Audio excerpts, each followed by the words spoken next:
Glad you're back. Yeah, me too. It's been a while. It's been a kinda while. had. Randy's taking over your time with me. Not today. All you have to do is say no, that's right. I'm getting a lot of grief. Just say no. Desiree, did you read that letter from Goldstein?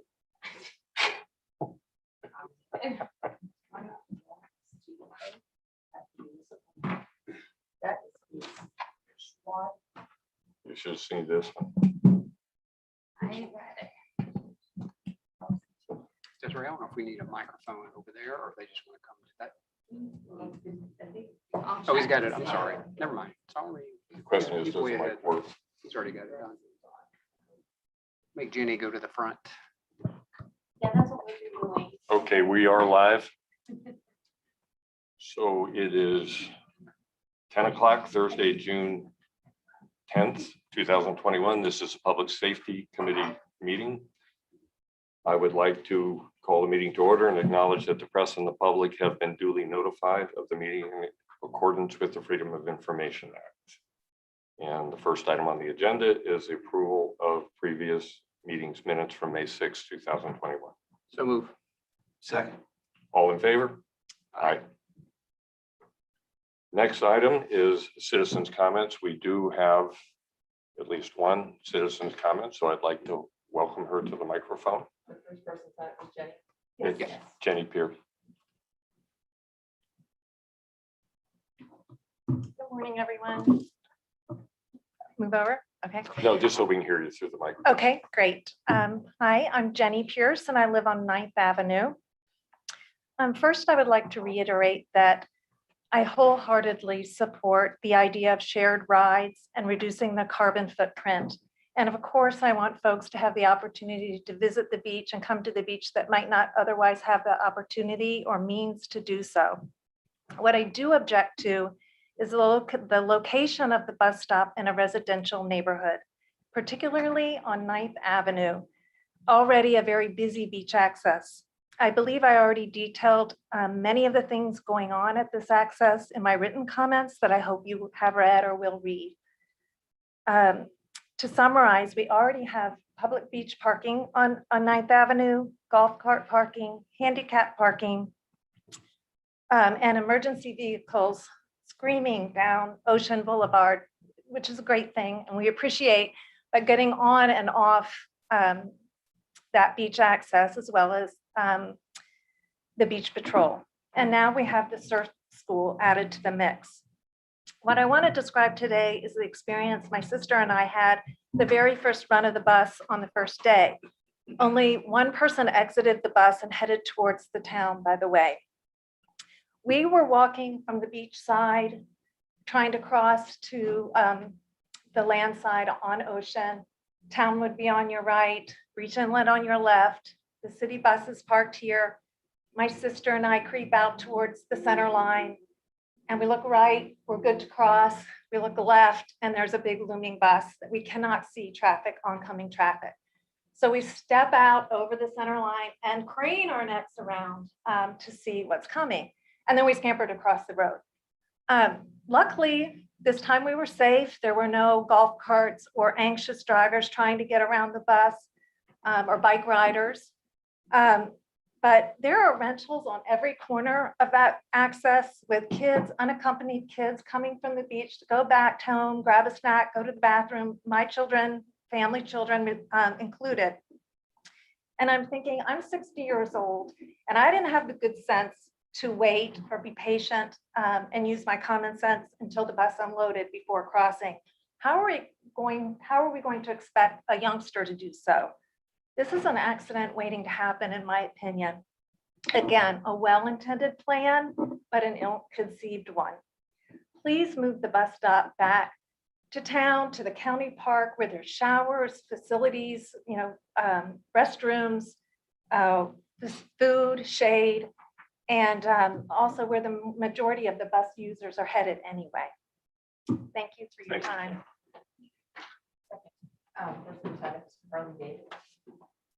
Come on, Carly. An impromptu. I was to say this is impromptu, so I apologize for my stuttering. I agree with Jenny. My name is Carly David, and I live at 709 Palm Boulevard. However, I have a beach house at 9th and Ocean. And I object to the bus stop because, number one, I was so shocked by it. When I looked online, it said it was going to be on 14th. And so I didn't even think about it. And then my husband read it to me in the paper and he goes, my gosh, the bus is going to be right in front of the house. And I don't know what the reason was. Maybe there's a good reason. And I suggested that it goes, I sent a letter to the council saying maybe it could go back to the park, because there are shelters, there are rest places, there is food. And I was told that because it's one way, that probably wouldn't work. And I said, but this is not a Herculean task to figure out something. You could have you didn't have to pay a police officer. You could figure something out for when that bus comes through and goes back. It would be very, very simple, I would think, to have it come across the connector and go straight down and dump them at that particular point. Where my house is already, not from the bus, I have to admit, necessarily, I'm not positive, but people come when there's no one apparently at the house, they come into the house underneath and say, my baby needs a drink of water, or I just want to rinse some sand off. And of course, their baby needs a drink of water and they want to rinse some sand off. And I don't mind that. I can see that happening more and more and more because people tend to lose the idea that they think, well, you're here, you don't mind, or it's their right anyway, and they're entitled to do that. So I agree with what Jenny said, the whole idea of the bus dumping the people off in the residential section. I just would hope that somebody at least checks into it and finds out if there's any other way that they can go to where they're. I just envision at 3 o'clock when it starts raining, and it's supposed to run every hour. Well, we all know that won't happen. And those people will be just standing out there with no place to go except my house. Thank you. Okay, we don't directly address citizens' comments. However, we do have an agenda item to discuss the Carter Beach shuttle. So moving to the next item of business, under old business, a discussion of golf cart and low speed vehicle regulations and enforcement. I could just sit here. You could just sit But he's there. got the suit on. The boss has spoken. When it comes to golf carts and low speed, we are continuing to enforce those. There were 2 tickets issued over the last month. We have issued multiple warnings. Even when we did our checkpoint on Memorial Day weekend, we actually had a golf cart come through that was being operated incorrectly, and we were able to fix that on site. But we are still continuing to enforce those and to use more of a proactive approach to also educating people when we stop them and see them. So Chief, have we done anything with the rental companies in terms of their advisement of people coming here? It's been a conversation. I think it's something where we're trying to work together so that we can come up with a list of, because most of them have brochures that have our list in it. They have our golf cart brochures that they should be putting in there. All the rental companies do. It's more so the people who are renting out their home through Airbnb and things like that. But we are trying to come up with a way, similar to what we've done with the rental companies, that we give them a brochure. The problem with that is you get a stack of brochures. I've talked to people coming in from Wild Dunes, like we get so many brochures and we just kind of set them down. And if you get bored on a rainy day, you read them. So we would like to come up with something maybe that we could get them to post in their house, because we've got some of those that are doing that now where they're posting certain rules.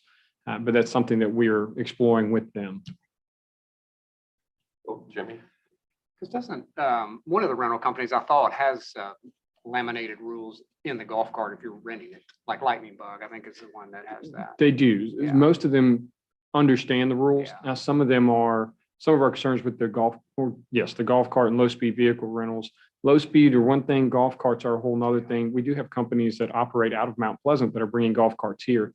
And that in itself is going to be a violation of state law, because you can only operate it within 4 miles of the registered address of that golf cart. So we have started reaching out to those companies to say, hey, you cannot do what you're doing. Well, thanks. You're welcome.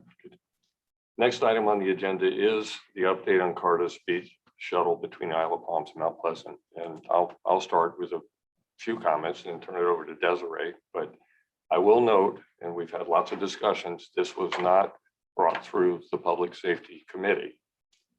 And, you know, we've all got probably individual opinions on this. I'm fully supportive of a service. I do wish that we'd had public commentary before the service is implemented, or at a minimum, come through our Carter representative. And I think the questions I would have around this, and we've certainly heard the resident angst. I've had plenty of phone calls, plenty of letters. You know, the sort of the sad part of this is the more successful it is, the more issues that you're bringing forward, because we want to encourage people to come here on public transportation.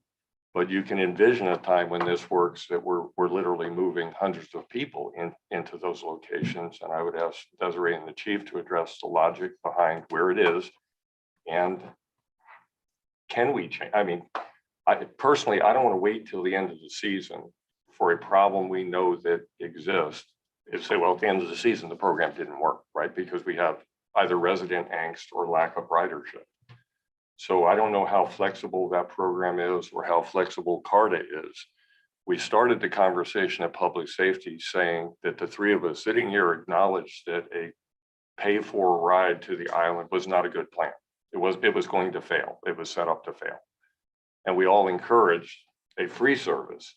What I would not personally encourage is a free service going to Ninth. I mean, honestly, I would love to see the people coming into the commercial district where there's some benefit to the island, where there are restrooms, where there are proper facilities. And with that, if Philip or Jimmy have any additional comments, otherwise I'll turn it over to Desiree to address where we're at on the program and the overall.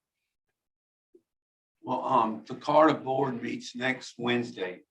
And I attend all those meetings via Zoom, like the past year, and I'll bring these concerns to the table. It's a problem being in a residential district, having a bus stop there.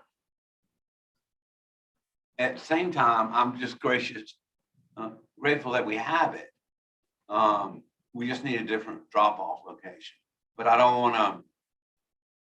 We've been working on this for years and years and years. And I think the first weekend they had like 95 people over Memorial Day to ride the bus. So it's a pretty good start. It's a lot better than a trial period last fall, I guess it was. Yeah, it was in the fall. Yeah.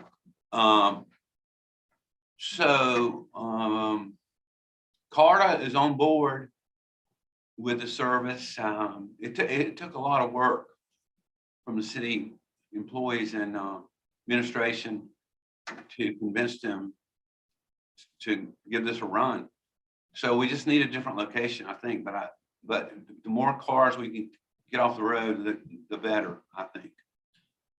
Well, I'll address and sort of share with you all the reasoning and the work that went into, because it was thoughtful. We just didn't pick the location out of a hat. The pilot program did have the bus transversing through 14th Avenue. But as you all know, the pilot program was done in October. During the summer, the traffic on the island increases dramatically, and the police department, for their traffic enforcement and traffic management efforts, which is our main priority, getting the road clear, closes 14th Avenue for incoming traffic and forces vehicles and drivers to turn either left or right. When the bus tried that route coming down JC Long Boulevard, because of the size of the bus and the clearances, it was difficult for them to make the turn onto Ocean Boulevard to the section in front of the restrooms because of the parking. The drivers also expressed concerns about the number of people coming and crossing the road in that short section. Plus, there were concerns about the traffic that we all know exists on Ocean Boulevard and the ability for the bus to maintain the reliable schedule on an hourly basis. So we don't have any other options for ADA access other than 9th Avenue. Breach Inlet, as you all know, there's no swimming allowed. And it was not feasible to take the bus down Palm Boulevard because of the traffic, and the bus would be contributing to more traffic backup in that area. 9th Avenue is a public road. 9th access the beach access is a public beach access. So at the time, we didn't see this being a commercial operation other than a public transportation initiative to help distribute some of the pedestrian, you know, the people that are coming to the beach through this service while still being 1 block away from Front Beach.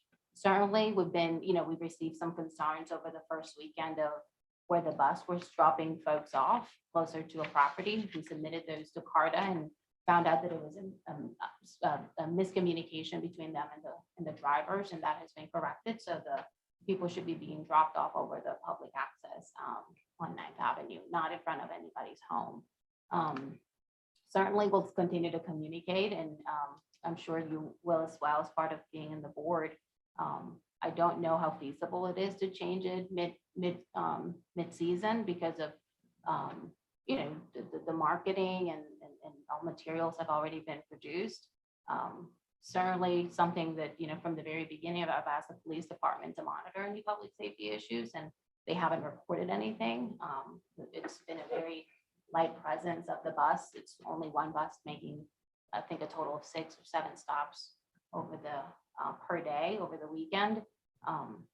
But certainly understand and recognize that residents from that area have concerns over that route, and we'll share those with. Desiree, I think we have to ask, what does success look like, right? Success is increased significant ridership, right? Which is in conflict with, both residents and our ability at one stop to not provide public facilities. I can't for the life of me understand why, I'm presuming the county park is ADA compliant, right? So, I mean, it's a county park and funded. Why wouldn't we try, and by the way, we're not mid-season, we're at the beginning of a season with an experimental program that, I doubt that by the end of the season, we're going to arrive at a conclusion that goes, we now have increased ridership and this is a great plan at 9th Avenue, right? We're not going to get support from the residents for that plan. It's not going to happen. My ideal world, and Jimmy, I know there's no chance short-term of this, would be smaller buses, more stops. I mean, that's a logical plan to get to the beach where you're spreading the sharing of the beach amongst the entire community. And I don't think anybody would have a problem with that. Right now, we have an experiment with large buses at a place that's probably not appropriate. And I'm hearing, because it's ADA compliant, because we have a traffic issue around the county park. And it's inconceivable to me that a bus can't be routed into the county park with a drop point, ADA compliant with restroom facilities. Right. And we constantly have the conversation when it comes through public safety of how do we get more people into our commercial district? How do we help the businesses out at the same time? How do we control the crowd?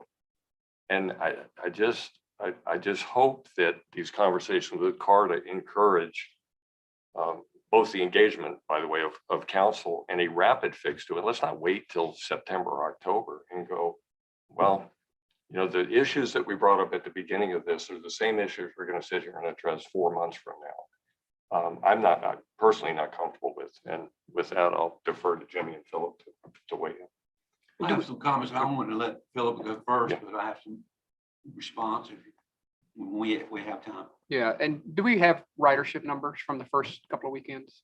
We Dude, only received for the first just weekend. Memorial This Day. past weekend, I haven't received ridership numbers. It was, rainy, so I don't expect that. Yeah.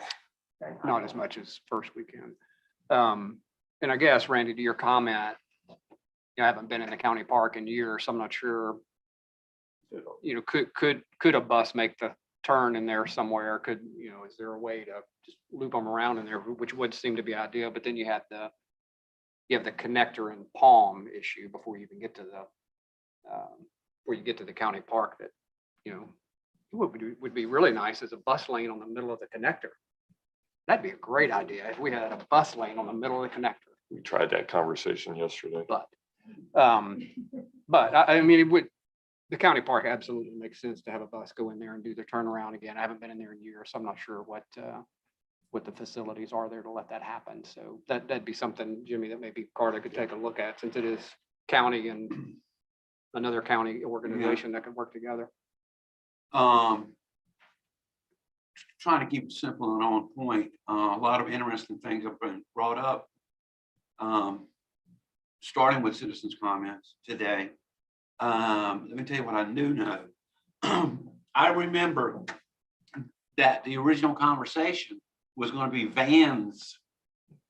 Instead of, there's a disconnect between CARTA administration and what they implement and what they tell the board members. I don't know. I mean, I enjoy my service on CARTA, and I'm proud of what we've done.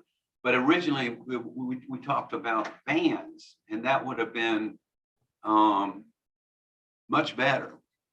This also brings up another point I brought up 4 or 5 years ago about the Bob Miller Park, or you will, the median on Ocean Boulevard, and about widening the access right there at J.C. Long, so the fire trucks, Exactly. the fire trucks can make that turn. And I don't remember, but the fire department can tell me, they said it was impossible, but you can't, it raises another problem. You can't get a fire truck down J.C. Long and turn left. That's what they told me at the time, in case there was a fire in one of those hotels down there. If that access was widened or got rid of part of those islands, then we accomplished two turnaround, things. yeah. If the CARTA insists on having a big bus, they can make a turn in a commercial district. Right now, if we drop it off at the county park, which I think is a good idea, they still got to get there, you know, and they can't make that turn at J.C. Long. And so it just raises a lot of questions. that I Yeah, we don't had think have been that, Jimmy, we explored. had that conversation since I've been on council. Oh, about that really? turn. Yeah. I know I brought it up a couple of times. And that way, I mean, right now, even if they drop them off on at the county park, they still got to get there. They still got to go down 10th or 9th Avenue. So I think we need to, I agree, we need to do something now, and I'll bring it up and not wait for the end of the season. But it needs to be better thought out. If I could get the fire department to comment on what I'm talking about, but that island there, Bob Miller Park or whatever, is it a park or sidewalk? When the original beautification process was proposed, Yeah, there wasn't really a discussion on our end for the effect it would have to our apparatus. When the actual curbing was put in, the question was brought up. So, you know, can we make those turns, especially with like the aerial devices? So we were able to access, but it still is stifled at times when you have a delivery truck or a car that's not fully out of the way. The other question that came at that time was, because of the median, even if we do make the turn and we place our apparatus, if another vehicle comes right behind us, they're now blocked in. There's no way out, and our backup units, which are bringing equipment to us, can no longer get to us as readily available. Now there's a vehicle stuck in that lane. And, you know, if you remember, and I know that you do, at that time prior to the median, it was just a wide open boulevard. So Right. you could easily direct traffic around. We could come in from any direction we needed to Yeah. and utilize it in so many different ways, setting up an apparatus in so many different ways. Now we're very limited to just parallel, you know. But we are able to access and make the turn. It is very tight. It's very difficult. We do have an increased risk of, you know, making contact with another vehicle in certain cases. So it does hinder things. I do appreciate you refreshing my memory. I seem to think that they couldn't make the turn, but you're telling me that's not the case. When we immediately saw the curbing going up and saw how tight that was, Right. we immediately went in with the largest apparatus we had and with multiple drivers, you know, continually made those turns. But it does limit our operation in so many ways. So the setup of like an aerial apparatus is extremely limited. You know, you have one option now because you're in your lane. So it did limit us in a lot of ways. Jimmy, I don't want to digress on the subject, but you know, I mean, the answer would hopefully be smaller buses, you know, Yeah. smaller transport, and then the problem goes away. But, you know, I'd rather see us get focused on how to do something than all the reasons why we can't, because, you know, we sit here with the broader issues of parking on the island and paid parking and all the other issues. Yet, you know, we're encumbered with trying to find a solution that, to me, the county and the state ought to be complicit in solving. Right? There is nobody that I know on the island that is not in favor of more public transportation to the beach, because it solves a wide array of problems. So, you know, I don't think it's just on us and our administration to go, well, the routing doesn't work real well. You know, the county can certainly come to the table. They've got a large paid parking lot.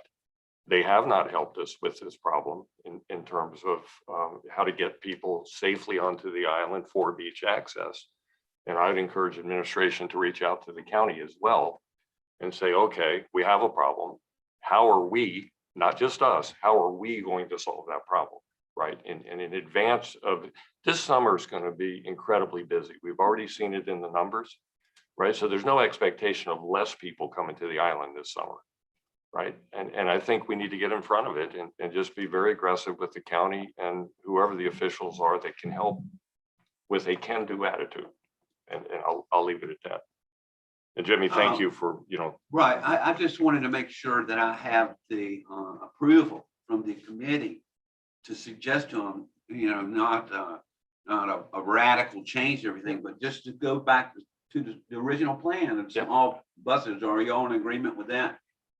That I bring that up to the. Yeah, absolutely. And Jimmy, for my memory, which is also aging, the original discussion with Carter was more about getting restaurant workers and service industry workers. Yeah. When we were talking about the smaller vehicles, I don't think we That's a bridged separate that. That was initiative. separate. That's a separate project. Yeah. Those were definitely banned. Well, that'll be Yeah. something that we really need to push when the Yeah. restaurant get open at the marina. But it's that I don't know what the county has as assets, right? That's where you can certainly help us out. But if they have smaller buses that are more appropriate, that would seem to be a reasonably simple fix to a better drop-off point. But you're the Carter rep, so we'll leave it.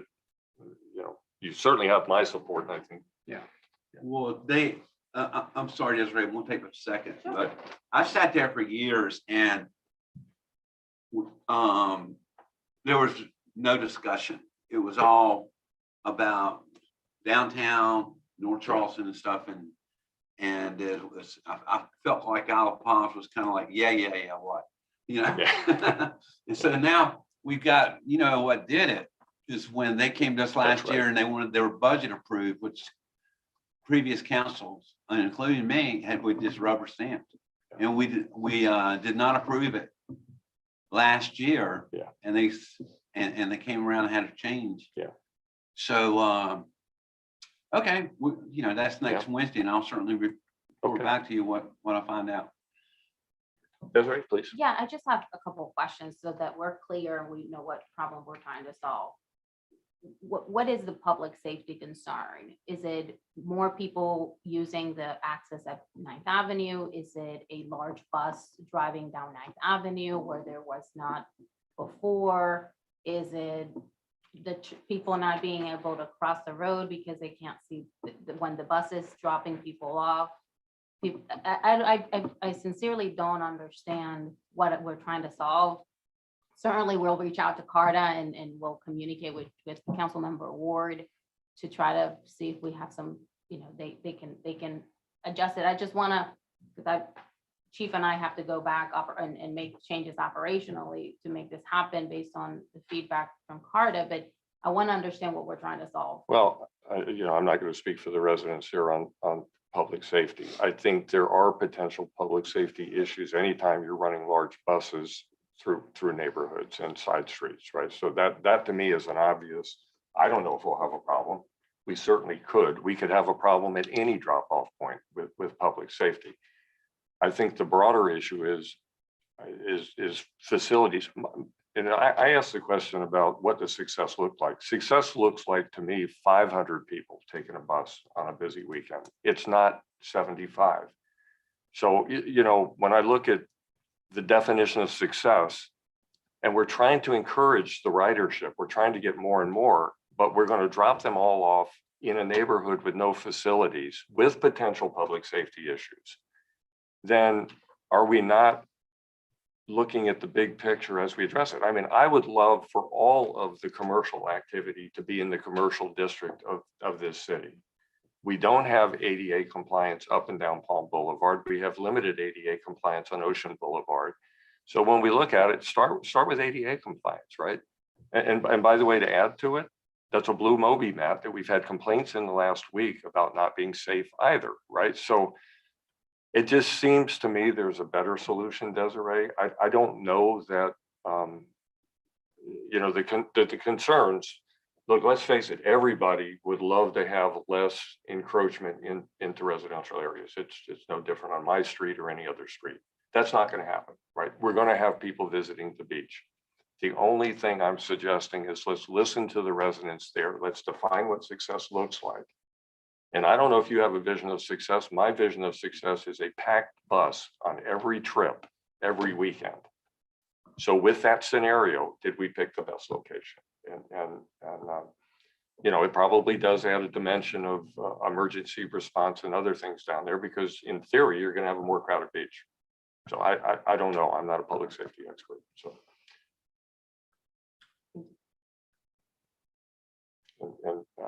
You know, Desiree, I don't know if you want, and I'm happy to suspend the rules of order and let the residents weigh in if they have concerns beyond what I've just stated. But to me, we don't know, right? Thank you, but I think I got it. I think Jimmy and I, we can go back to Carter.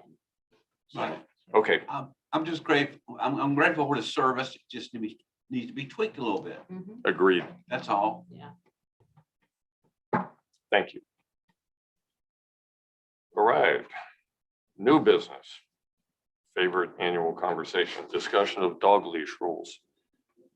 This particular item comes up every so often. Usually comes up because we've had an incident or concerns expressed by residents. I think in the broader scope of the discussion, we've had discussion predating my time on council that we advertise we are the most dog-friendly island in South Carolina, or dog-friendly beach.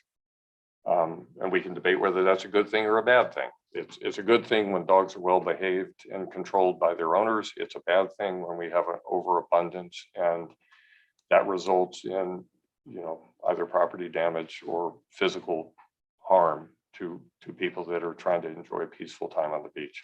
There's a secondary piece of this where I think we've all witnessed. I'm a dog lover, so admittedly, I don't like seeing dogs sitting out in the sun at 2 o'clock on a blistering hot afternoon because the owners aren't bright enough to recognize it as a danger to the health and safety of the animal as well. So it's on the agenda again because we've had residents ask. I did want to start off the conversation asking the chief, and I kind of do this tongue in cheek. We've had so much conversation through the years on coyotes, yet we don't have coyote attacks, but every year we do have a reasonable, fairly significant amount of dog incidents on the island that I think is worthy of discussion. So Chief, if you wouldn't mind, if you have the information. Sure. Are you're looking for stats for this year Yeah, so far? yeah. So we've had 5 incidents that are documented for dog bites that have occurred island-wide. This year? This year, Okay. that's correct, this year. And then we've issued 3 tickets for dog at large and 2 warnings for dog at large that have been issued from our animal control and our livability, who helps animal control when they're not here. And so those numbers they're a little bit lower than they were total last year, of course, but we're only halfway through the year. And we do see an increase in activity during the warmer season because there's more people on the beach. And those are the stats that we have for 2021 right now. And we've been, and correct me if I'm wrong, but when we looked at this, and Jimmy, you might remember as well, I think we were averaging 8 to 10 sort of significant incidents on the beach per year. I know we had some reported dog park incidents. You know, it's a dog park. Correct. And we would include those in the dog bite, because to us, regardless of where it is, it's an incident that has to be documented. And it takes the same type of enforcement efforts from our animal control to investigate, to make sure that the proper tags were in place, the rabies shots were given. And if they are on the beach and not in the dog park, then we do look at the added part of off leash, and whether they were within ordinance or not within ordinances. Some of these incidents do take place during the hours on the beach where they are authorized to be off leash. And one thing that is difficult to enforce as far as an officer just riding by is they have to be under command. And that is, unless an officer sees somebody telling their dog to heel and return, then the officer is not going to know that the dog is not under command. And so unfortunately for those incidents, we will not know until something takes place. And that of course is not the best approach when you have those, but that's kind of where we're at. So I keep diligent notes of these prior council meetings. So back is 3 years ago when we really had this and we dropped the subject at that time. And my question then is, what is the problem that we're solving, right? And at that time we had required registration of resident dogs only, with about 300 dogs registered. So that was pretty unequitable since we had an abundance of visitation from dogs, right? So we killed that. We said, let's not do that. We had a secondary conversation around who could actually cite those issues, and our BSO officers had no, or animal control officers had no ability to take any action regarding egregious activity that we did witness. Did we change anything? And I was trying to go back in my memory as to who actually has enforcement capabilities. So our leash law is a city ordinance, and therefore anybody that works in the police department, our beach service officers, our animal control officer, police officers can all write those tickets. Where we need somebody that is a certified law enforcement officer would be for violations related to not having rabies tags. Okay. And not getting those shots. And then if it does rise to the occasion to be a dangerous animal, which is outlined in state statute, and it's not as easy as most people assume, that just one incident does not necessarily declare a dog as a dangerous animal. And so when you get to those state statutes, that's when it requires a certified police officer. But our city ordinances, anybody that works in the police department has a municipal summons book and they can write those tickets. So I had gone through at the time and said, again, what's the problem you're solving? It's not revenue, to be clear, right? This was not viewed as a revenue producing activity. Is it to reduce the number of dogs? And with, frankly, with growing populations and growing visitation to the beach, you're going to have growing numbers of people with dogs visiting the beach. That's a pretty good assumption to make, and I think we've all seen that. So I think the question, and I would like, Philip and Jimmy to weigh on this, the question is, should we do something that more mimics what other communities are doing? We know that Sullivan's Island has, I think they still have orange dog collars. Do we need better control? And it's an open conversation. Do we need better control of what we're doing with dog leash rules on the beach? And Desiree, I think you had prepared, or somebody prepared, here's the comparisons of other communities. Yeah, it's included in Yeah. that package. And I guess, Chief, to that, Randy. Yeah, please. To your comment, and this is kind of akin to littering. It's like you can't write a ticket unless you see somebody do it. You don't know if the dog's under voice command unless you hear somebody do it. So it's kind of like almost regardless of what our ordinance might say. I mean, our current ordinance would seem to be very hard to enforce if I'm in your shoes. When I look at other comparisons, and to Randy's point, I mean, I hear this comes up every year, but when we have 2 residents come to us last month at city council meeting and share what they went through, it's incumbent upon us to do something, whether it's revisiting the same rule, okay, in what we currently have, or change something. But the way it's written currently, the enforceability seems next to impossible to me. I don't know if you agree with that or disagree with that. I mean, it seems like, some of these other communities have on leash always. And I'm like Randy, I love dogs, but my wife's been knocked down a number of times too, walking on the beach, as I know we all have occurrences. It feels like we need to do something. I don't know what something is, but I'd love to hear your any other comments about enforceability with what currently sits on our books. That is our number one complaint that we get from residents, would be that they will say that the dog was not under control. And again, we would not know that unless we witnessed the dog failing to listen to. Until something happens. Correct.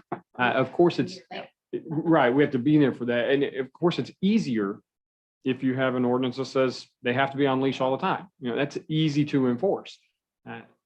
But you still have some incidents where even canine that are on leash might get too close and you'll have an incident. I don't think you could ever eliminate it all the way.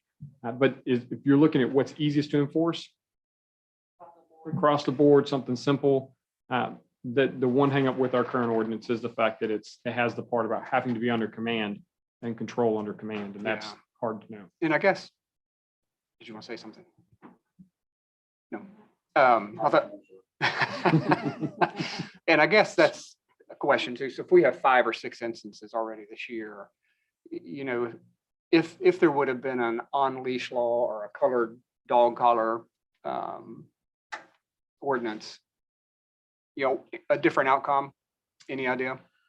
It'd be hard to tell. Yeah. I would say the collar and having them registered, the real benefit to that for us is that we can figure out where the dog belongs. And that would work for our residents, but not all of these incidents involve canine that belong to our I residents. guess that was you my know, and follow-up to. it would be difficult for an area where we see so many people coming from other states to come here and then just expect them to know that, hey, you have to go get your dog registered, because it's not something that you do in most places. So that would be difficult to make sure that people were complying with that and trying to balance that between being heavy-handed with enforcement for those things. So I don't know that, would it be great if everybody had collars on them? Sure, but most of the time what we see with these animal control or these animal bites are that the incident takes place, both parties will disperse, and then we will get a phone call. And then we are stuck trying to identify people off of the cameras that we have and off of descriptions. Sometimes we're able to, sometimes we're not. Very rarely do both parties stay where we're able to talk to both of them. And sometimes the owner of the dog will just leave with the dog. And all we have then is a description again of both of them. And you know, that's the hard part of these investigations, are that very rarely, it's not like a vehicle collision where they hit and both people stay. You know, and I get it. When you get bit by an animal, the last thing I want to do is hang out next to it. You know, I want to get distance and be away from it. And if my dog is the one that's an aggressor, to me, the easiest way is to get it out of the area so it can't be an aggressor. So that is the challenge we have with investigating these incidents. So Chief, you know, I look at Sullivan's Island, this 3-year-old conversation, when we had it the last time, was around the orange dog collars, right? Sullivan's Island's relatively easy because they have almost no rentals, right? So I mean, you're addressing a residential community with rules. They have less day tripper activity on the island as well. And because they have strict dog laws, both in the collars and the leashes, they don't see the issues that we see, right? And I don't think it's pragmatic or smart to do something that only affects the residents of Isle of Palm, right? We've been down that road. So we had this conversation, Jimmy, is 3 years ago, 3.5. We've been doing this for 60 years. Yeah. I mean, but we had the conversation about with the rental companies involved, and you know, we had a discussion around anyone bringing a dog here and renting property would have to register their dog, and we shot that down because we said that's not practical. The rental companies hated it. To your point, Chief, the education required to do that is pretty stringent. In my mind, there's only a couple of options, right? On leash during 10 to 6, right? Do you want to eliminate all dogs on the beach all day? Probably not, right? But having them on leash during the busiest beach occupancy times versus everybody being allowed to be off leash and really enforcing that. And you know, it all comes down to enforcement, unfortunately. And you know, are we going to be? I personally and again, as a dog lover, I would have no personal problem saying dogs not on the beach between 10 and 6 PM or 10 and 5 PM. Probably 5 is more pragmatic. Because people are coming home from work and wanting to take their dogs out for a run. But if we're at the number we're at already, and we're theoretically not in our busy season yet, I would anticipate we're trending towards numbers that are in the 20s rather than, less numbers right now, given the growth we're seeing across the island and the number of, I happen to go by apartments across the island all the time, seeing my mother-in-law, and it seems like it's a requirement when you rent an apartment that you own a dog, right? And I'm being a little tongue in cheek, but the number of dogs coming to the beach is escalating, right? Do we think, or does the public safety officers think that we need to do something different? For ease of enforcement, of course, it is easier if it is very clear and something that from a view, I could see that they're violating or not violating. It's kind of like running a stop sign. I can see you do that. And there's no question you ran the stop sign. There is a question with our ordinance, the way it's written based on the under control part. If that were cleared up, it would be a little bit easier for those enforcement efforts. And we do, I think our ordinances cover that off leashes typically during that time of the day where there's less people on the beach. So that I think the times are there. It can be confusing. We do see some of that from our residents because it does change. And that can be confusing for new people who are moving into the area, but we do post it on the entryways. But to be fair, I don't know that many people stop and read all those signs when they're going to the beach. I know if I tried to get my kids to do that, that's not going to happen. So I understand that they don't read those. And I guess, Chief, too, going back to the occurrences we've had this year already, I mean, Duran, to your point, I mean, any idea what's resident versus non-resident? I don't have that number broken all right. down. I do know that one of the individuals that were here last month, that would have been in a residential area Right. and the beach would not have applied to it. So the off leash Right. comment really doesn't apply there, but you still have the dog came out of the yard and we did investigate that in our work Yeah. and we're still talking with those residents. Lieutenant Forsyth has had conversations with them and continues to do so. And so has our victims advocate. I mean, it just, again, Randy, to me, it feels like no matter what our ordinance says, no matter what there are still going to be occurrences. There are. They're going to be 5, 10, I mean, who knows what the number is. I mean, I'm not sure what the answer is. Quite honestly, I don't have an axe to grind here in any way. I just feel like we need to address it. We just continue to see dog attacks and we continue to hear enforcement's a problem and we put it back on the shelf and move on. And then somebody comes back to city council, and we all feel bad about it and feel like we need to do something. I don't know what it is though. I mean, to me, I'm like Randy. To me, it seems easy to put everything on a leash, but I know that's going to make some people Yeah, I not mean, very happy. I will assure you, most dog lovers, dog owners that go to the beach don't want to have their dog on a leash. Right. They want to let them run into the water. And we just lost our lab last year. And, one of the most well-behaved dogs I've ever seen on the planet by our side would only go in the water when we allowed it to go in the water. And that's the ideal, but it's not reality, right? That's not what people do. You see dogs. I mean, any given day that I go down to the beach at 42nd, there's dogs a quarter mile away from their owners, right? That is not under control, right? So I don't know, God, I don't want an on-leash all the time island. I don't think anyone here wishes to have that, right? But we'd like to have, and maybe, and there was, I think it was alluded to with the incident we had in Wild Dunes, are our fines appropriate, right? I mean, if people understand that, it's not a slap on the wrist, and I don't even know what the fine is right now, but kind of a minor violation. But this issue that the one resident had, I mean, the person left with 2 large dogs and she had, I think, around 40 stitches, right? And there was no consequence to that. And I'm not blaming public safety because you can't find somebody that chooses to just irresponsibly leave. At the same time, how do you address that with the community that says, look, this is because dogs are running rampant, more and more of them, egregious. And Desiree, you might remember, and Jimmy, I'm sure remember, we had a guy training pit bulls with nunchucks back when we discussed this the last time, right? No violation of the rules, by the way. You bring your dogs down here and do whatever you want with them because they're under control and they're near you, but clearly being trained in an aggressive manner. So you know, maybe the right answer is, you know, not to try to do anything today with this, but have you folks, you know, as public safety officers, administration, come back and say, maybe this would make a difference. Maybe if we made this change, this would make a difference. I feel like we need to do something. And I'm honestly, I don't know what that something is, because if it's not enforceable, I wouldn't waste our time on doing it. And so we did that with the last time that this came up. We did sit down with our team. And if you want an answer from public safety as to what's the easiest, not taking the fact of my love for animals or whether I love them or not. If you want something from us that is easy to enforce, either put them on the beach with a leash all the time or take them off the beach. That is easy enforceable for the police department. It's not, as a dog owner, would I want to do that? Not necessarily, no.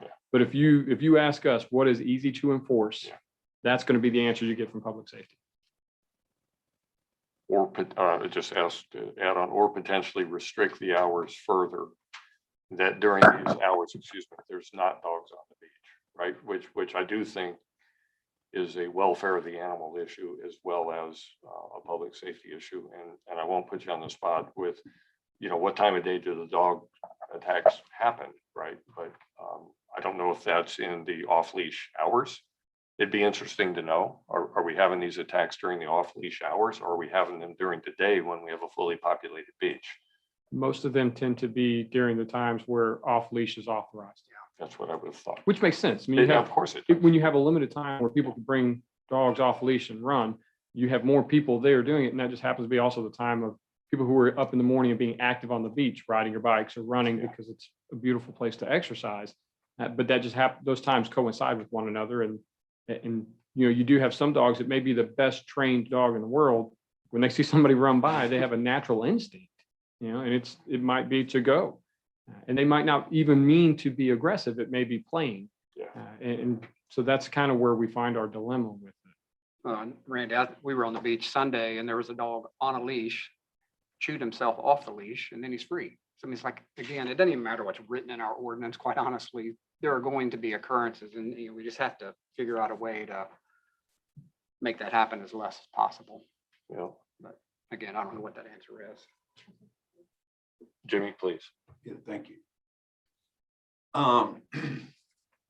When you talk to some residents, a lot of residents, and you say, okay, you're on city council, this is what I want you to do. I want you to pick up my garbage. Don't raise my taxes and leave me alone. I mean, that's it. Well, no, one exception.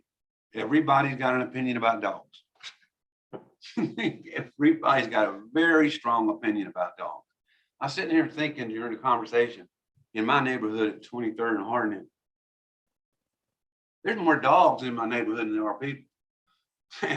People, because they have multiple dogs. I've got one 9-year-old lamb. And I was on the beach a few years ago, and it was a hot day in the summer. A beach service officer stopped me and said, she stopped by where I was sitting with my dog, Gracie, and she said, you don't have any water out for this dog. I said, well, I have it in the backpack. It was a container, a Tupperware container with ice water in it. And I also had another bowl. She said, it's required that it's be readily accessible at the dog's leisure. You can't just decide when you want to give your dog water on a hot day at the beach. And I said, well, I appreciate you telling me about this. And so I'll make sure that the water is out. So my experience is that the officers are looking out after, you know, the animals. I have a question. I understand why we didn't have it last year. Is the doggy day going to be coming back to the next February?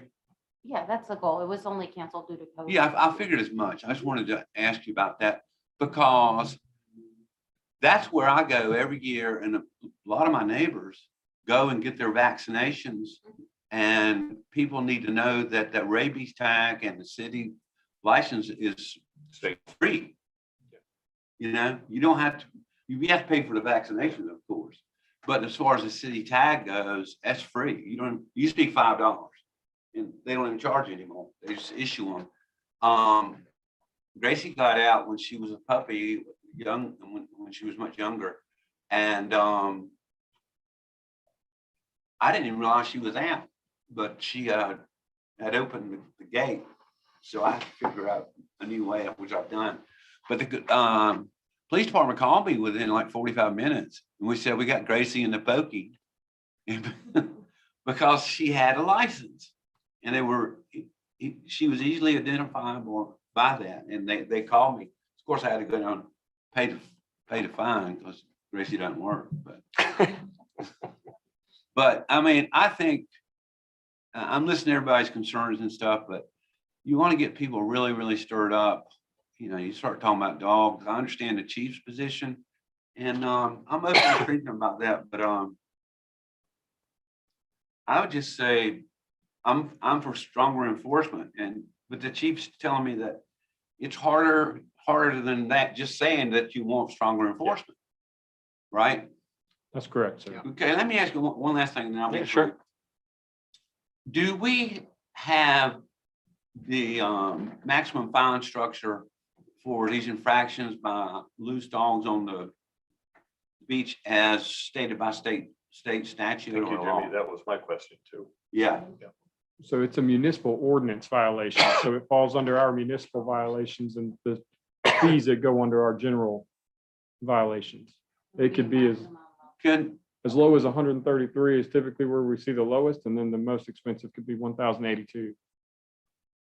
this pertains to dogs too? That's correct. Any municipal violation, Okay. right? Unless it's marked otherwise, all municipal Is that violations. will have- discretion of the officer? That's correct. Maybe we'll take a look at that fee structure That's- next meeting. That's what I'm thinking. And because, you know, that same fee structure for swimming in Breach Inlet, right? When Yeah. I see that kind of oddball number out Right. there. And we just go, look, you need to understand, under control means under control. And if there's a violation, by the way, it's more severe. And when we look towards enforcement, that it's with a administrative and council expectation that we actually are enforcing. I think some of the sort of anecdotal comments that I've received is, well, the officer didn't do this and the officer used judgment and the officer, but you know, if people recognize that you're at risk for your behavior, it's no different than a DUI or something else to me, that there's more responsibility passed on and we don't have to get embroiled in, you know, whether it's, you know, we just simply can't do on leash all the time. I think that's not pragmatic in any way, but let's do that. Let's, But as the chief was talking about Yeah. being definitive, you know, the red light analogy that Yeah. he said, or the stop sign analogy. So we take a look at that dog off leash, and if you're not in control, if you, like you said, if they're a quarter mile down the beach, you're not in control. no way. Yeah. I guess what, and I don't want to speak for the chief, but the challenge is that unless you have an officer witnessing Mhm. somebody not being in control of a Right. dog, that's the challenge. Yeah. If that happens, they have the ability and the flexibility, the discretion to issue a higher penalty. Yes. So giving clarity or establishing a different penalty for those type of violations doesn't solve the issue with enforcement, which is it's the under control, voice control or voice command section of our ordinance is so vague that it's difficult for them to determine that that has happened, so a penalty could be issued. That's what we're trying to solve. But the And the fear court- of consequence has an impact. The part to remember with any law that we enforce, it's not based on our perception. Yeah. We have to be able to testify in front of a court beyond a reasonable doubt. Yeah. So just saying the dog was so many feet away, I don't know if that's the person who writes the book on how to train dogs. Until I see that the dog is not under control, just seeing it a distance does not, that's my perception. It's not enough to convict a jury or convince a jury that this person violated law. So And we won't write a ticket unless we can convince a judge and a jury that there was a violation of a law that took place. So just, and I'll get off this, but, you know, there's been a dog attack and that person that owns the dog is there. And clearly if there's an attack, a reasonable person would state that that dog was not under control. What's the fine? What would happen? So the fine would still fall the same as it does under the other. But one. it's a discretionary fine. It is with the officer. But we, And can we, and I think it's where Jimmy was heading, can we remove the discretion and just say, look, if there's a noted attack and, you know, you don't have to witness that, you got a person bleeding or whatever. And a person willing to testify, they were attacked by a dog, the fine is X, right? There should be no mystery as to whether that dog was under control or not. you would have to write a separate ordinance and redefine the ordinance, because Okay. you do have the ability in ordinance to Okay. set a specific fine for different violations that right now it's written under the general violation and penalties. So if you include in the ordinance what those penalties should be, they can be different than that general. Because I mean, I'm appalled at what happened to Rebecca, that the person actually left with 2 large dogs and didn't own up to the incident and she was hospitalized, right? That's the most egregious of instances, but she's correct in saying a small person, a child or something attacked by a dog. I don't personally want to see a lot of discretion in how we handle that. I'd like people to have the severity of their actions enforced, right? So, And the difficult Jimmy, part to to your that point, is- let's just look at what we could do. Right. One And then- last question, Yeah, if you don't mind. Please. How many, you keep a record of how many attacks were on the beach? And how many are in the dog park, right? We do. I can pull those up separate. Yes, sir. I'd like to know what that Yes, is. sir. if We've you don't had mind. 2 in 2021 that were on the beach and 6 in 2020 that were on the beach. Now that, I know that because I had to send that to a local media representative a couple weeks ago. I don't know, I couldn't tell you off the top of my head what the numbers are for other places, but Okay. obviously 3 in 2021 were not on the beach. So Okay. All right. Thanks. Philip, anything else? Hey, Chief, next time, if we could just take a look at these 5 or so instances that have happened, if there's a way to figure out if it's resident versus a guest, rental guest. I don't know if that's, that's just a data point to me. I don't know if it changes the It'd be path or interesting. not, but if you can, if you can't, that's all right. we might be able to. Yeah, just see. I mean, no big deal either way, just curiosity more than. Well, thank you both. Good discussion. I didn't think we were going to arrive at some conclusion on dogs today, since we haven't been able to in the last 100 years. So, 60. yeah, 60. Yeah. Okay, so moving on to less controversial subjects. Item B under new business, discussions of preparations for the July 4th holiday weekend. So we have already begun to prepare our incident action plan. We've already received the permit for the golf cart parade. We've reviewed it, we've approved it, and we're beginning to build our team that's going to be working that day and where they're going to be stationed. Of course, on 4th of July, it's all hands on deck. Yeah. And we do know that we will be bringing in Charleston County deputies, and we will, just like we did for Memorial Day, we will plan to reach out to Highway Patrol to get assistance if they're able to send us some. They were able to send us a few on Memorial Day weekend on an evening shift, but they were short. But so getting anything was great, and we'll plan for the same thing there. And that's kind of where we're at right now with the planning. Item C, discussion of additional golf, presume cart parking areas. Oh. Is missing word, golf cart.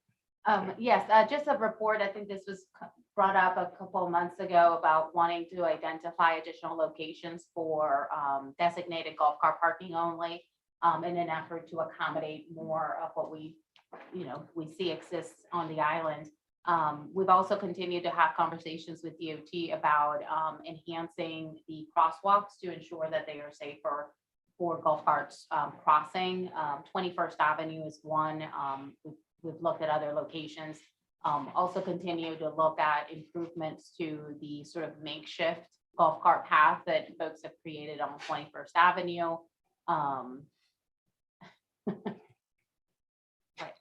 What? I don't know. Is that road a You're little looking at bumpy? me funny.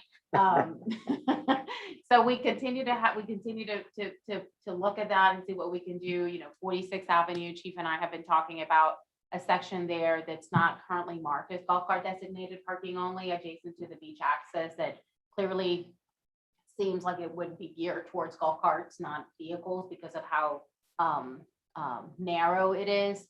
So we continue to try to articulate a plan that accommodates golf cart parking in a safe manner for folks.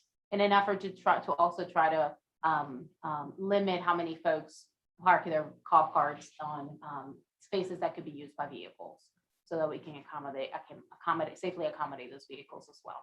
So unless there's Okay. any questions. No. on that'd be- Not for me. Okay. Okay, item D, consideration of approval of purchase of John Deere Gator UTV for fire department in an amount not to exceed $20,000. The state contract purchase for fiscal 21 budget and state aid tax. Motion to approve? Second. So we don't need a motion. Y'all can do it. But item D and E are basically just reports. They are budgeted and they are under $20,000, so they fall under my authority to approve. I guess we didn't use the right wording when we put together the agenda when we included consideration. But just as a report that's included in FY 21 budget, we're trying to get those before end of the month so that we can code it to FY 21 budget.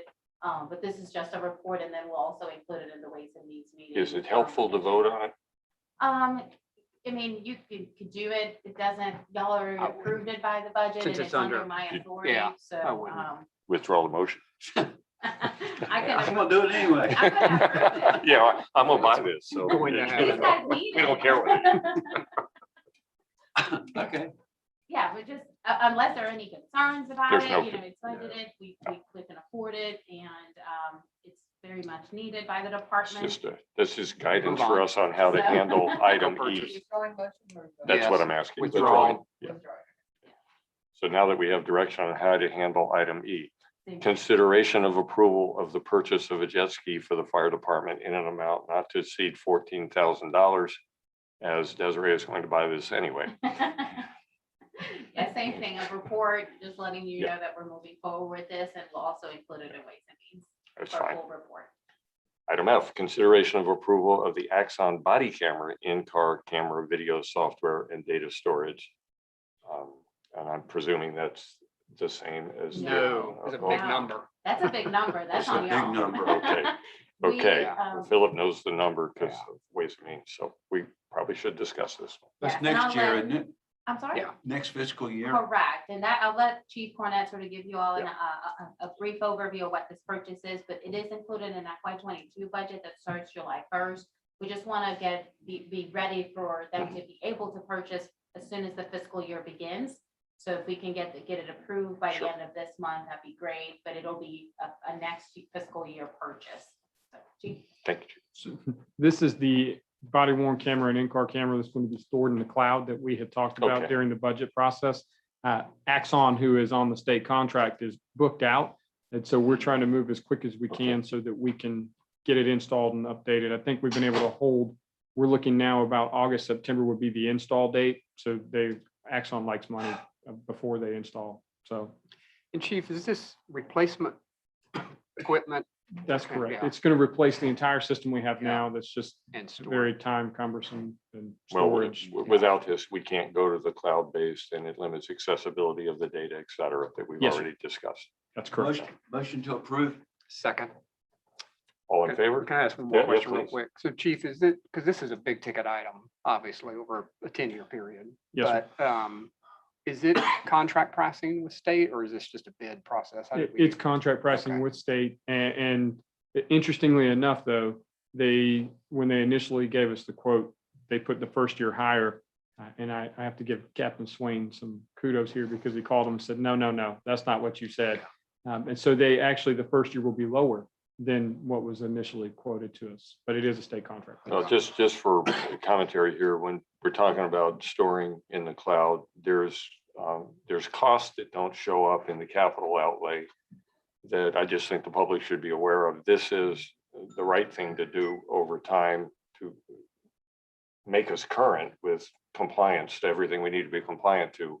But there is some associated cost savings that we don't measure when we move towards this direction, because frankly, trying to do this ourselves through a local IT system is not appropriate in the day and age that we're in. And I just thought I'd add that comment. Thank you. All in favor? Aye. Highlights of departmental reports, Fire Department, Deputy Chief Hathaway, who's patiently waited for us to get through all this. Before I begin though, if the committee chair would allow me, I would like to address the question that was asked earlier of me, just for clarification on the matter. So, Absolutely. I'm sorry. No, I said absolutely. Okay, good. I don't want my answer to seem like it's in contradiction to the information that you believe to be true. While I will stand behind that our trucks can make the turn, please understand that that's in a perfect situation with the existing infrastructure only.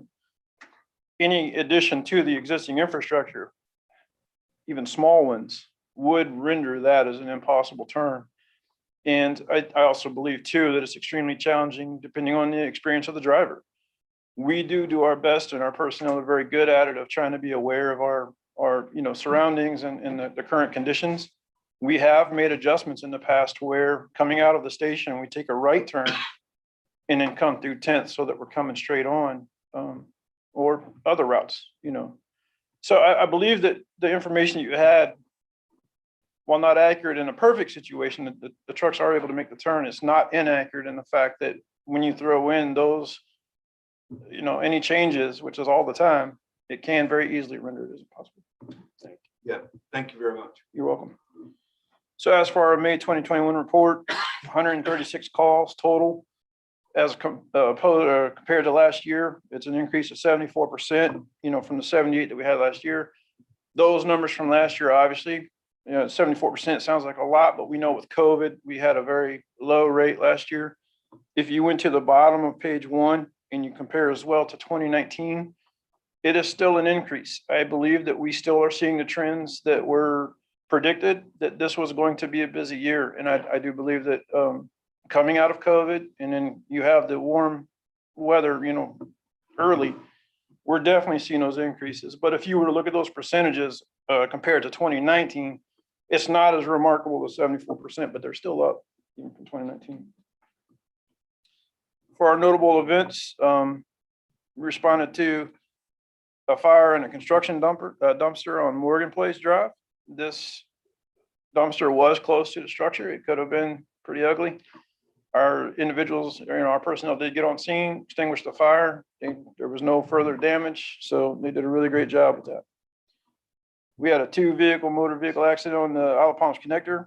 Damage was minimal on both of those. Our crews did clean up, made sure there was no further hazards, and went back in service. We also had a report of an outside fire on Morgan Place Drive. Our island has a lot of landscaping, and this was a case that we see quite often where the electrical lighting that's inside of some mulch or pine straw caught fire. The power was cut off to that lighting. The owners were made aware of the situation and asked not to restore it until that got fixed. And we did have another fuel spill, which has been a pretty common event this year for some reason. On Palm Boulevard near Breach Inlet, it was a sports utility vehicle that had an active fuel leak. Our crews were able to confine and contain that leak to the area of which it was, and were able to minimize the hazard and get it cleaned up. The rest of it, as I always say every month, is just the analytics. I would be happy to field any questions that you may have. If not, please feel free to read through those. I do hope that they continue to help answer some of the questions that you may have. Please know that I know this report has grown, a few times, and that's based on some of the things that you guys have asked for. If there is additional information, and I know that you guys just asked for some from the chief of police, if there is anything that I can provide for you in addition to what is already provided, please do not hesitate to get with me, and we'll make sure that information. We appreciate it. While this report's grown, it's shrunk from what it used to be. When we It just got is reams of tremendously, data. and Yeah. it's made my life a lot easier doing what we're doing now. But I think that the information that you're getting is good quality for, It's great the basis information. I think it's accessible to the public too, and would encourage them to look at it, because I think oftentimes people don't recognize how much work goes into public safety on this island. any questions? None here. Thank you. Come on up. Police report.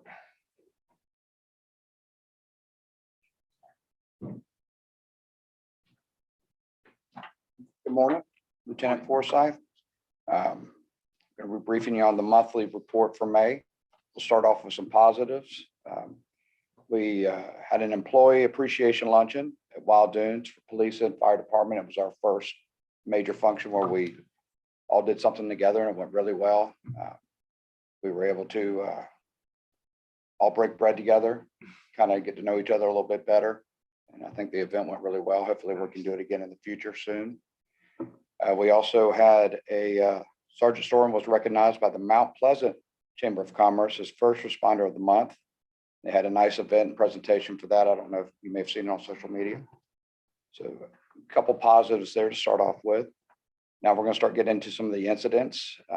In May, we had 25 drug charges, 12 DUI charges, and 1,206 parking citations issued.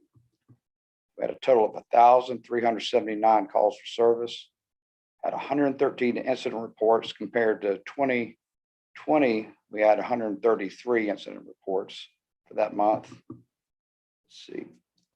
Traffic collisions, we were able to bring, it's at 8, it was at 12 last year this time. Can I back up and ask a question rather than, so, and we continue to have these concerns over increasing drug arrest and you know, the sort of the red zone incidents. Are we seeing these incidents around any particular businesses?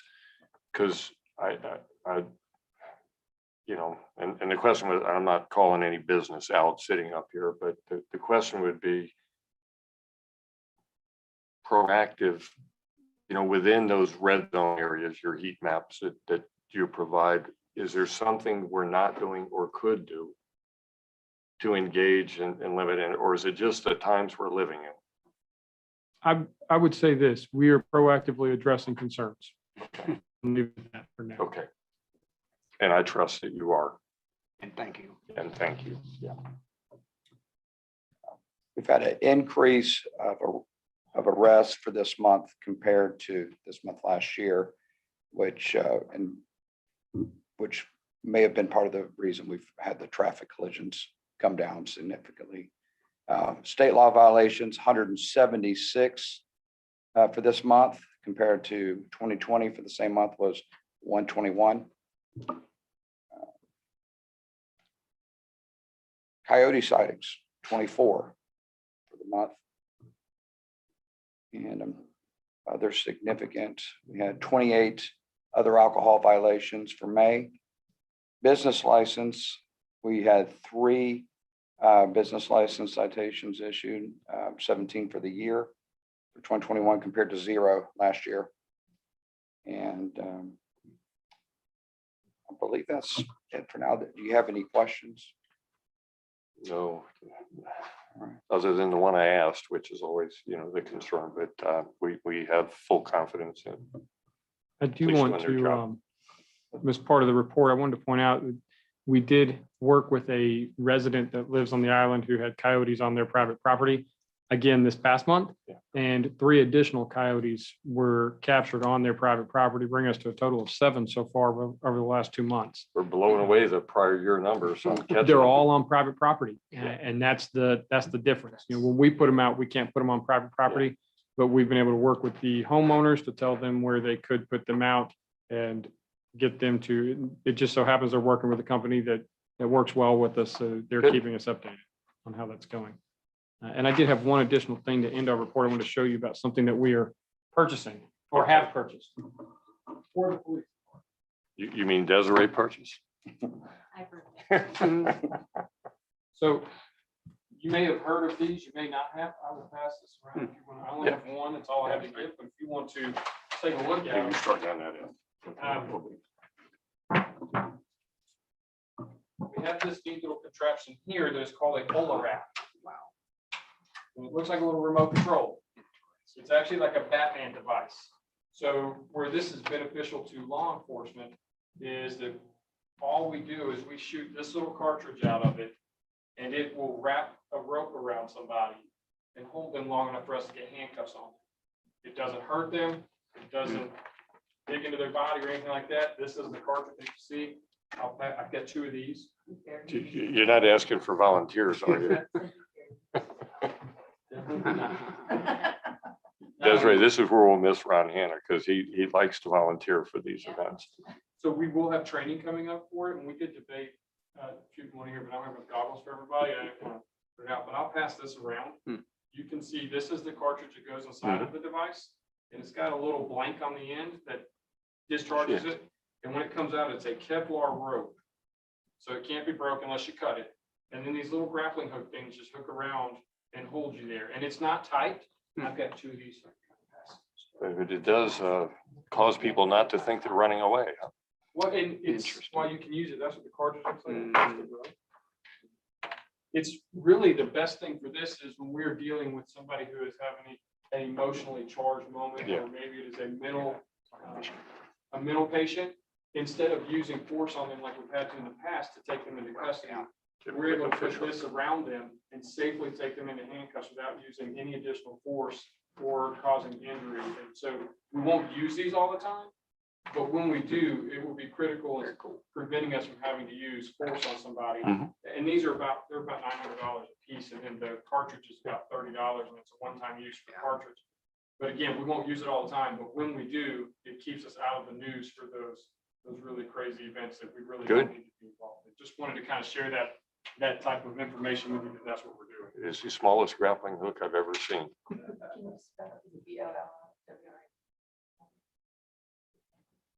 Chief, for other cities using these? So we will be the 7th department in the state to use it, and only the 2nd in the low country.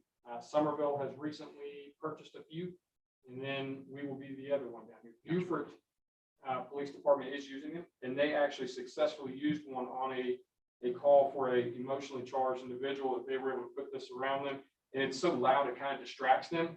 And so you'll see the videos where they're amped up and they're yelling, and all of a sudden you shoot this, they go, what's going on? What is this?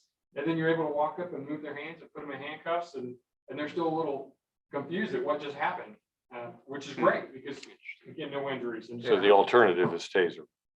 the alternative is taser, handcuffs, those types of things. Yeah.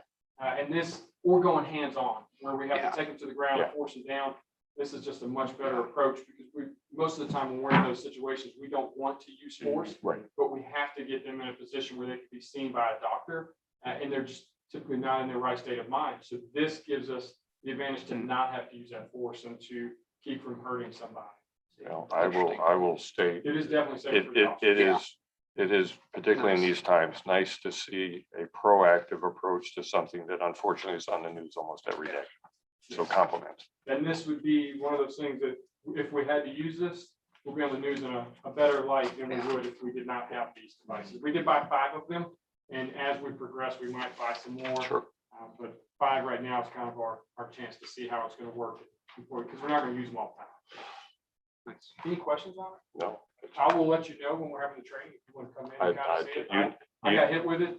The worst it did was when I was wearing those dress pants, it pulled a little fray out of my pants, and that was it. You know, I'll come watch. Well worth it. But I wanted to share that with you, so you kind of knew that we were taking different steps to be proactive in making sure that we're on the forefront of reducing the amount of force that we use in those situations. That's great. Thank you. Thank you. Can I And thank you ask for the a- report. Jimmy, Chief, a please. Question. A couple years ago, we did you shared with city council active shooter drills with some software that y'all had The rented or the borrowed. screens. Yeah. Are you plan on doing that again? Yes, sir. We actually, it was built into the budget. So we had a couple things. We had the actual active shooter on site that we did, where we went through the motions, as some of you joined us last year. That's Morgan Creek Grill. Right. We bought equipment so that we can continue to do that training. You can join us. And we are going to work on getting the screen, with the FATS machine that you're talking about, so that we can do the force simulator inside the building. We will do that again. Yeah, Yes, one sir. was dummy rounds versus electronic screen imaging. Right. Good, very interesting. Plan is to do both, but I think that's a great idea to get it here. And of course, when we do, we would encourage council to come through. I think it's always good for you Something to very see. eye-opening. It is. Yes, It sir. is beyond eye opening. Yeah, you get another totally different view. Well, thank I didn't do everyone. very well. Killed a few people, did you? Yeah. Well, even I'd encourage any of the council members to, if it's the dummy round training as well, it's pretty eye opening as well.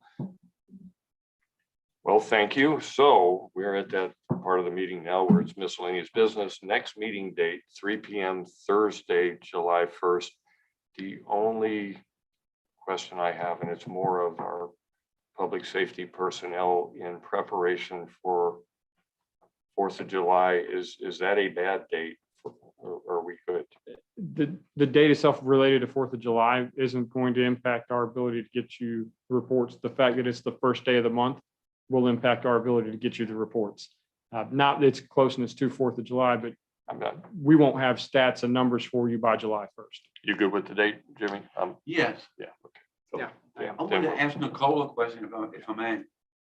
Is it proper, according to rules of order, at this time, if I were to make a suggestion for the agenda for next month's meeting, can I do that? Okay, Sure. you want to hear it? Yeah. I was just thinking that maybe we look at from the fire department, police department, and from the administration, if it's feasible to look at changing the agenda a little bit to get department reports up after citizens' comments, you know, I'm sure we have to go through procedure to do that. If you wanted to do that, instead of them sitting here, they might have something they need to be doing. Yeah, and Jimmy, to that point, I would love for the public to pay more attention to those reports, because I think particularly in the format they're in, I don't have any objection to moving them up in the agenda and letting people know what's occurring on the island and how to look at and access that information. Because otherwise, we're asking not just our public safety officers, but the public to have the patience to wait to the end of these meetings to do it. And I think honestly, it really showcases some pretty high quality services on the island. So that's, No, there's not gonna be a problem. The Okay. order of the agenda is not codified, only the one in city council. I Okay, actually thought about it the other day. I said, why do we, because every other departmental report is It's provided first, right yeah. after citizens' comments. So I Yeah, thought yeah. about it. I don't know why I didn't do it for this one, but we'll. get but we you know the you guys next love to sit through the entire meeting. So, well, there, you know, some people don't. but you're welcome to anyway. Yeah. They're watching at home, and they don't want to listen to us yammer on for an hour and a half. They want to get to the meat of it. Yeah, I agree. Yeah, we'll make that change, no problem for Okay. next. Okay, thank you. So other than that, do I hear a motion to adjourn? Motion to adjourn. Second. All in favor? Aye. Thank you all.